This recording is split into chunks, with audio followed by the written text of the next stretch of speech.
Only after his crimes were uncovered did investigators begin to understand how easily he had blended into familiar spaces without drawing attention. And looking at his chart, that invisibility wasn't luck, it was very engineered. So you mentioned the constant moving in his childhood. That is vividly written in his moon in Gemini in the 10th house. So the 10th house rules public reputation, authority, and career. The moon represents the mother. So his public identity was literally fused with his mother. So he wasn't seen as Dean, the individual, he was seen as Mary's son. And because it's in Gemini, which is the twins, his reputation was mutable. So Gemini is the sign of the chameleon. It allows a person to mirror exactly what the public wants to see. He used that Gemini energy to create a double life right in front of everyone. Okay. So he was mirroring trust back to them. But that Candyman persona, that seems like way too specific just to be a mirror. Yeah, that comes from his Leo rising. So your rising sign is your navigational lens, and it's how you perceive reality and how you steer through it.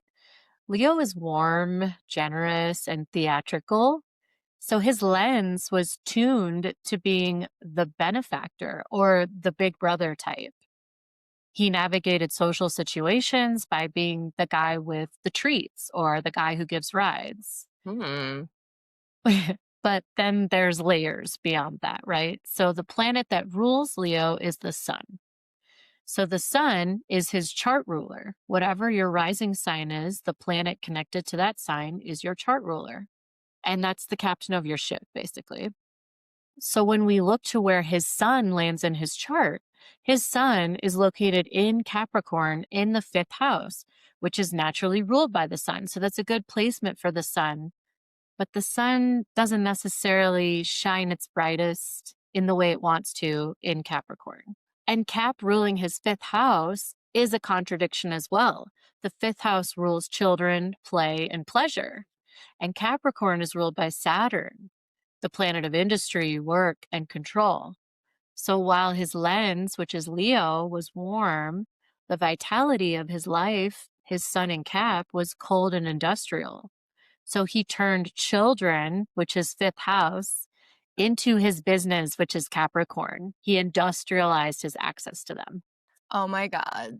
So he Yeah. actually like built a factory for it. Hmm. And that explains the structure. But where does the violence come from? Right? Because you usually see something explosive in a killer's chart. Oh, yeah. And it's there.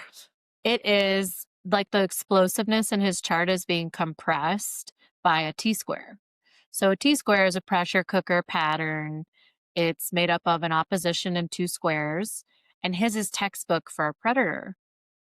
It starts with an opposition. So that's his Neptune versus Jupiter. His Neptune was at 25 degrees Virgo in his 2nd house. And the 2nd house rules possessions and self worth. Neptune rules disillusion and fantasy. So at 25 degrees, a late degree, this is a crystallized delusion. He didn't view people as humans, he viewed them as consumable resources, which is 2nd house. And those he could dissolve boundaries with using that Neptune. So he wanted to own them completely. And then, so what is that fighting against then? So then that's fighting against his Jupiter at 0 degrees Aries in his 8th house. And the 8th house is the house of death, sex, and taboo. And Jupiter expands everything it touches. At 0 degrees Aries, that is the literal Aries point. It's an explosive degree in the zodiac. It is the spark of life. 0 degrees Aries starts the entire zodiac, so it holds a lot of power. So you have this God complex expansion in death and power, which is Jupiter in the 8th, sitting on a hair-triggered degree of impulse.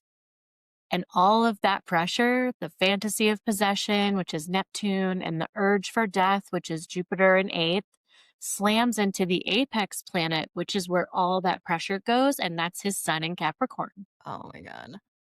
So the only way he saw that he could release that pressure was through rigid control of youth, that sun in Cap in the 5th house.